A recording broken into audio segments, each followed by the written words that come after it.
America world health ஆர்கனைசேஷன்லேருந்து WHO விலகி வெளியே வந்துட்டாரு அப்படின்னு இன்னைக்கு காலையில் ஒரு நியூஸ் படித்தேன். இதுக்கு டாக்டர்ஸ் சயின்டிஸ்ட் எல்லாருமே பயங்கரமாக ஒரி பண்ணிட்டு இருக்காங்களாம். வேர்ல்ட் ஹெல்த் ஆர்கனைசேஷன்லேருந்து வெளியே வர்றதுக்கு என்ன காரணம்? ஸோ வேர்ல்ட் ஹெல்த் ஆர்கனைசேஷன் அப்படிங்கிறது ஒரு லா அண்ட் ஆர்டர் பாஸ் பண்ணுற மாதிரியான ஒரு ஆர்கனைசேஷன் கிடையாது. இது வந்து ஒரு advisable organisation. For example Covid வந்தது இல்லையா, அந்த டைத்தில் வந்து பார்த்தீங்க அப்படின்னாக்கா மாஸ்க் போடுங்க, வெளியே யாரும் ட்ராவல் பண்ணாதீங்க, வெளியே யாரு கூட பேசாதீங்க, பேசுனீங்கன்னா அந்த வைரஸ் வந்து பரவ ஆரம்பிக்குது. இந்த மாதிரியான விழிப்புணர்வுகளை கொடுக்கக்கூடிய கோவிட்க்கு டைமில் வந்து கவர்மெண்ட்டில் வந்து லாக்டவுன் வந்து கன்சிடர் பண்ணுங்க அப்படின்ற மாதிரியான அட்வைசஸ் கொடுக்கக்கூடிய ஒரு ஆர்கனைசேஷன். இப்படி அவங்க அட்வைஸ் சொல்கிறாங்க அப்படின்னாக்க அவங்க கிட்டக்க மெம்பராக இருக்கக்கூடிய 190 கண்ட்ரீஸும் என்ன பண்ணுது அப்படின்னாக்கா அந்த அட்வைஸை அப்படியே ஃபாலோ பண்ணுது. ஃபார் எக்ஸாம்பிள் மாஸ்க் போடுங்கன்னா மாஸ்க் போடுறாங்க, ட்ராவல் பண்ணாங்கன்னா பண்ண மாட்டேங்கிறாங்க, லாக்டவுன் அனௌன்ஸ் பண்ணால் லாக்டவுன் அனௌன்ஸ் பண்ணிடுறாங்க. இப்படி இருக்க சுச்சுவேஷனில் அமெரிக்காவுக்கு என்ன கோவம் அப்படின்னு பார்த்தீங்கன்னாக்க அவங்க சொல்றது வந்து ஒரு அட்வைஸ், அது கேட்கணும் கேட்காது அப்படிங்கிறது கண்ட்ரியோட விருப்பம். பட் 190 நாடுகளும் அதை கேட்கும் பொழுது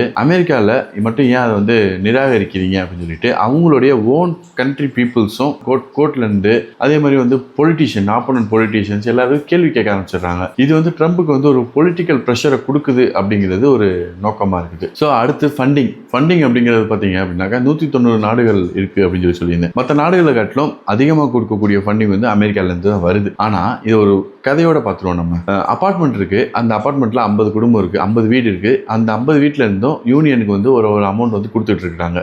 அதுல ஒரே ஒரு குடும்பம் மட்டும், ஒரே ஒரு வீடு மட்டும் என்ன பண்றாங்க அப்படின்னாக்க அதிகமான அளவு காசு கொடுக்குறாங்க. அதிகமான அளவு காசு கொடுக்கறதுனால யூனியன்ல இருக்கக்கூடிய எல்லா டிசிஷன்ஸும் இவங்க இன்வால்வ் ஆகாம அது வந்து வெளியே போகக்கூடாது அப்படின்னா அது சரியா இருக்குமா? கிடையாது இல்லையா? ஸோ அப்போ அந்த யூனியன் என்ன சொல்லுது அப்படின்னாக்க நீங்கள் அதிகமாக போட்டதுனால உங்களுக்கு இன்ஃப்ளூயன்ஸ் ஜாஸ்தியாக இருக்குது அப்படின்ற மாதிரியான விஷயங்கள்லாம் இங்கே கிடையாது, யூனியன் எடுக்கிறது தான் முடிவு அப்படின்னு சொல்லிடுறாங்க. இப்படி சொல்கிறதுனால அந்த வீட்டில் அந்த குடும்பத்தில் இருக்கக்கூடிய அந்த அதிகமாக காசு கொடுக்குறாங்களா அந்த குடும்பத்தில் இருக்கவங்க ஓகே அப்போ நாங்கள் வந்து இங்கேருந்து காலி பண்ணி போய்க்கிறோம் அப்படின்ற மாதிரியான விஷயம் தான் இப்போ அமெரிக்கா WHO வெளியே போனதுக்கான ஒரு ரீசன். இதுவும் ஒரு ரீசன். அடுத்ததாக அவங்க வந்து கோவிட் சிச்சுவேஷனை வந்து பார்த்தீங்க அப்படின்னாக்கா ரொம்ப கேர் பண்ணாமல் விட்டுட்டாங்க. இதனால நிறைய இழப்புகள் நேர்ந்துருச்சு, ரொம்ப டிலே பண்ணிட்டாங்க. WHO வந்து ஒரு கேரா வந்து எதுவுமே பண்ணலை அப்படின்ற மாதிரியான குற்றச்சாட்டை தான் வந்து பார்த்தீங்கன்னா ரொம்ப மெயினாக வைக்கிறாங்க. ரீசெண்ட் டேஸில் வந்து அமெரிக்கா நிறைய பிரச்சனைகள், நிறைய சண்டை போட்டுட்டே சண்டைக்கு வாடா அப்படின்ற மாதிரி கூப்பிட்டுட்டே இருக்காப்புல. ஸோ WHO சண்டை, நாட்டோல சண்டை, ட்ரேட் டீல் மூலியமாக பெரிய பிரச்சனைகள் ஏற்பட்டு இருக்குது, UN கிட்டக்க சண்டை, இப்படி நிறைய சண்டைகள் வந்துகிட்டே இருக்குது. இதை பற்றின உங்களுடைய கருத்து என்ன அப்படிங்கிறத கமெண்ட் செக்ஷனில் கமெண்ட் பண்ணுங்க.